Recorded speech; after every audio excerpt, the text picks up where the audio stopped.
کبھی سوچا ہے کہ فون میں موجود اسمارٹ اسسٹنٹ ہمارے معاشی مستقبل پر کیسے اثر انداز ہو رہا ہے؟ دیکھیے، آرٹیفیشل انٹیلیجنس یعنی اے آئی صرف ایک ٹیکنالوجی نہیں، یہ ہماری دنیا کو بہت تیزی سے اور گہرائی سے بدل رہی ہے۔ اس تجزیے میں ہم یہی دیکھنے جا رہے ہیں کہ یہ طاقتور ٹیکنالوجی امیر اور غریب کے درمیان جو فاصلہ پہلے سے موجود ہے، اسے مزید گہرا کیسے کر رہی ہے۔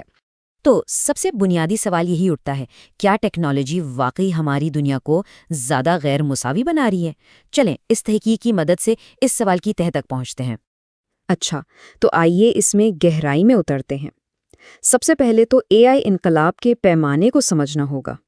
یہ سلائیڈ چین کی اے آئی انڈسٹری کی مالیت دکھا رہی ہے، جو 2020 تک $160 بلین سے بھی زیادہ ہو چکی تھی۔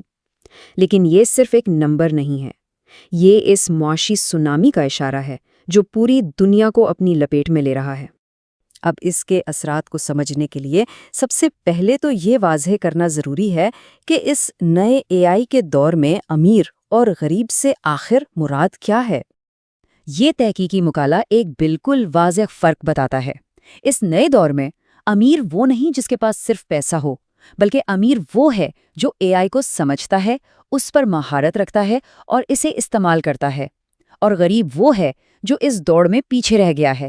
اور یہ تقسیم صرف افراد پر نہیں بلکہ کمپنیوں اور یہاں تک کہ پورے ممالک پر لاگو ہوتی ہے۔ چلیں سب سے پہلے دیکھتے ہیں کہ یہ صورتحال ذاتی سطح پر کیسے اثر انداز ہو رہی ہے، یعنی ملازمتوں اور عام لوگوں کی دولت پر۔ ذرا ان لوگوں کے بارے میں سوچیں جن کے پاس صحیح مہارتیں ہیں۔ ان کے لیے تو دولت کے وہ دروازے کھل رہے ہیں جو پہلے کبھی موجود ہی نہیں تھے۔ Big data architects, data scientists اور اے آئی میں سرمایہ کرنے والے، یہ سب بہت تیزی سے امیر ترین طبقے کا حصہ بن رہے ہیں۔ لیکن سکے کا دوسرا رخ یہ ہے کہ ہر ایک شخص جو اوپر جا رہا ہے، اس کے مقابلے میں لاکھوں لوگ نیچے گرنے کے خطرے سے دوچار ہیں۔ یہ وہ نوکریاں ہیں جو کبھی ہمارے معاشرے کی ریڑھ کی ہڈی سمجھی جاتی تھیں، جیسے کیشیئرز، بینک ٹیلرز، انتظامی معاونین، اور اب یہ سب کی سب خطرے میں ہیں۔ یہ جو آپ اسکرین پر دیکھ رہے ہیں، یہ صرف ایک گراف نہیں ہے، یہ ان ہزاروں لوگوں کی کہانی ہے جن کی نوکریاں ٹیکنالوجی نے چھین لیں۔ چین میں بینکوں کی برانچوں کی یہ کم ہوتی تعداد اس بات کا زندہ ثبوت ہے کہ آٹومیشن حقیقی دنیا میں لوگوں کی زندگیوں پر کیسے اثر ڈال رہی ہے۔ اور یہ ہمیں تحقیق کے ایک بہت ہی مشکل اور کہہ لیں کہ پریشان کن تصور کی طرف لے جاتا ہے، بیکار طبقے کا ابھرنا۔ یہ ایک خوفناک سوچ ہے کہ کوئی شخص صرف بے روزگار نہیں بلکہ شاید پوری معیشت کے لیے ہی غیر ضروری سمجھا جائے۔ اس کے سماجی اور نفسیاتی اثرات بہت گہرے ہو سکتے ہیں۔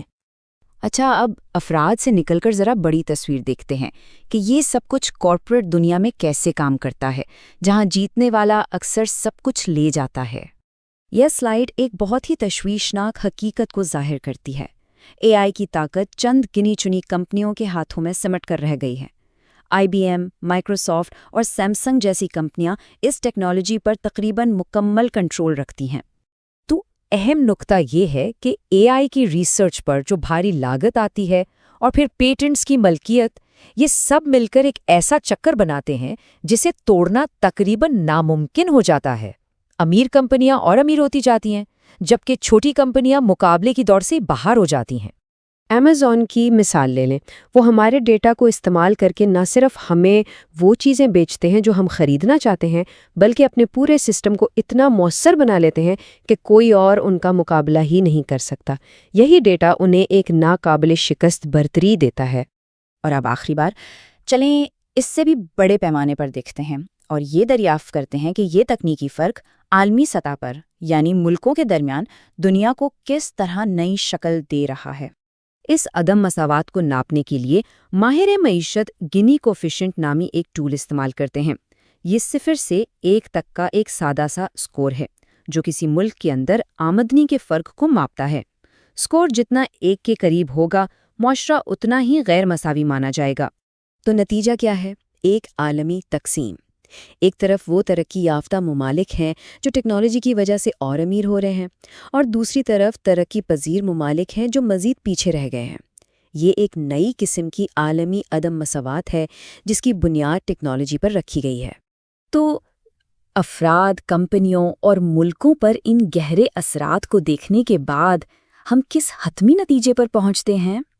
یہ مقالہ اس چونکا دینے والے خیال کے ساتھ ختم ہوتا ہے کہ 21ویں صدی تاریخ کا سب سے غیر منصفانہ دور ہو سکتی ہے، لیکن اصل سوال یہ ہے، کیا ہم اس مستقبل کو قبول کرنے کے لیے تیار ہیں، یا کیا کوئی ایسا راستہ تلاش کیا جا سکتا ہے جہاں ٹیکنالوجی سب کو فائدہ پہنچائے، نہ کہ صرف چند لوگوں کو؟